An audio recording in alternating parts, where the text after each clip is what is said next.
Now, fast forwarding, because they went back to their regular Army units, and they continue to train and prepare for the invasion. And Bob Slaughter is assigned to D Company, 116th Infantry, 29th Infantry Division. And I'm fast forwarding right now straight to D-Day, straight to his perception of D-Day and what it was like for him.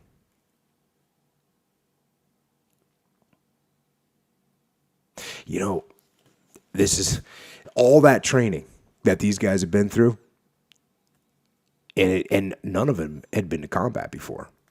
So this is it. Their first operation is D-Day. And this is what it's like. Back to the book. About 150 yards from the shore, despite the warning from someone behind me to keep your head down, I cautiously peeped up. I could see that the craft about 25 yards to our right and a couple of 100 yards ahead were targeted by small arms. Fiery tracer bullets skipped and bounced off the ramp and sides as they zeroed in before the ramps fell. I said to anyone close enough to hear above the bedlam, "Men, we are going to catch hell. Be ready." Then it began to happen. Enemy artillery and mortar shells sent great plumes of water spouting skyward as they exploded in the water. Near misses rained us with seawater. I suddenly became very worried about what Jerry would do to us. How in the hell did those sons of bitches survive what we thought was a carpet bombing and unshelling of the beach? At Slapton Sands, we trained with live explosions, but these were far more frightening. This time, they were shooting to kill every one of us. The craft slowed as we scraped a submerged sandbar, which kept us from a dry landing. Everyone wanted to get the hell off that rocking boat, but the coxswain had trouble dropping the steel ramp. When it finally slammed and splashed down, the front of the boat began to buck like a wild stallion, raising 6 or 7 feet, turning slightly sideways, and then slamming down again. The first man went to exit off about mid-ramp. The craft surged forward and crushed the poor fellow to death. So I jumped off and moved away from the crazy, erratic landing craft. Luckily, I didn't see anyone else get hit by the ramp.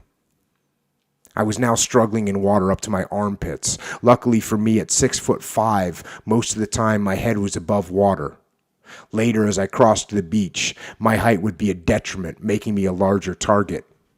Meanwhile, as I tried to get to shore, shorter men grabbed my clothing to keep their heads above water. Suddenly, as fear replaced seasickness, I was no longer cold.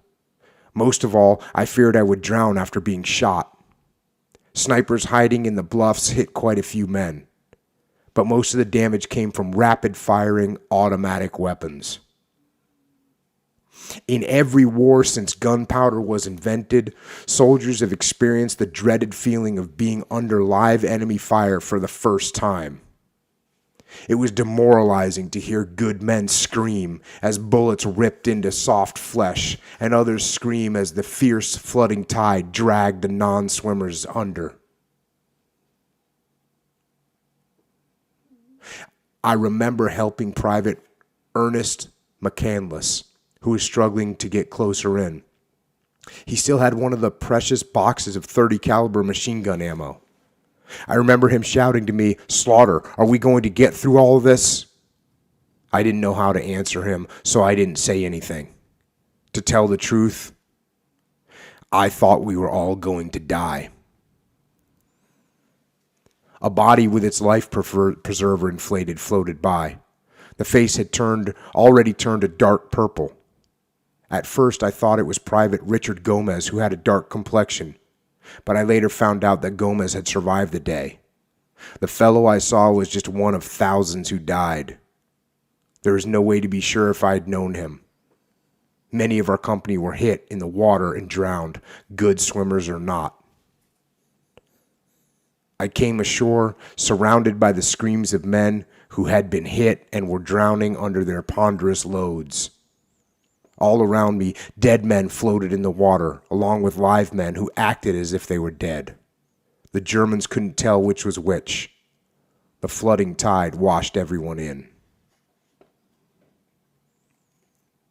Lying at the edge of the high water mark, I watched a GI trying to cross the beach. He had a hard time running. I believe he was from the craft to our right. An enemy gunner cut him down, and he staggered and fell to the sand. I can still hear the screaming. A well-marked medical corpsman moved quickly to help him. He was also shot. I'll never forget seeing that medic lying next to that dying soldier, both screaming for help. Within minutes, as I watched, both men fell silent and, mercifully, died.